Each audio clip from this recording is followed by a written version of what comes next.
Live India 24 channel में आप सभी का बहुत बहुत स्वागत है। आज हम आपको बताएंगे माँ दुर्गा के 8वें स्वरूप माँ महागौरी के बारे में। इनका स्वरूप न केवल पवित्रता का प्रतीक है बल्कि मोक्ष और शांति की राह दिखाता है।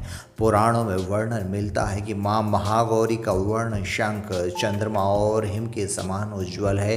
वे श्वेत वस्त्र धारण करती हैं और वृषभ पर सवार रहती हैं। चार भुजाओं में त्रिशूल, डमरू, वर मुद्रा और अभय मुद्रा में वे भक्तों को आशीर्वाद देती हैं। शिव पुराण और देवी भागवत के अनुसार पार्वती जी ने भगवान शिव को पति रूप में पाने के लिए कठोर तपस्या की। कई वर्षों तक कठिन साधना और व्रत के कारण उनका शरीर दुर्बल और काला हो गया। भक्तों और देवताओं की प्रार्थना पर जब भगवान शिव प्रसन्न हुए तब गंगा जी के पवित्र जल से स्नान करके ही उनका रंग चंद्रमा के समान उज्ज्वल हो गया। उसी गौर और दिव्य स्वरूप को माँ महागौरी के नाम से पूजा जाने लगा। माँ महागौरी पवित्रता, सौंदर्य और मोक्ष की देवी हैं। वे हमारे यह संदेश देती हैं कि तप और संयम से आत्मा की शुद्धि होती है और जीवन में अंधकार मिट जाता है।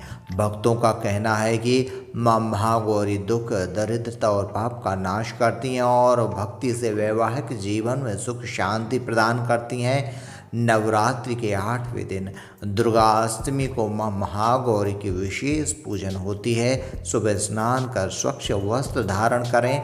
माँ को सफ़ेद पुष्प, नारियल और दूध से बने भोग अर्पित करें। ओम देवी महागौर्याय नमः मंत्र का जाप करें।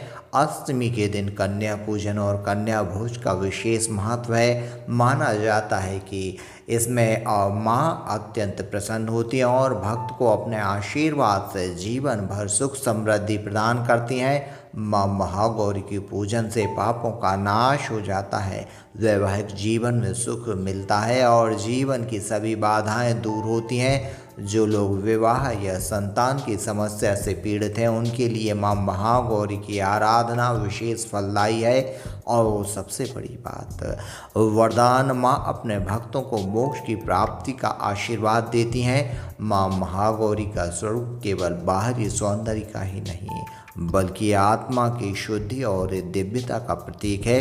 आइए इस नवरात्रि माँ महागौरी की आराधना कर हम भी अपने जीवन में शांति, सुख और मोक्ष का प्रकाश जलाएं।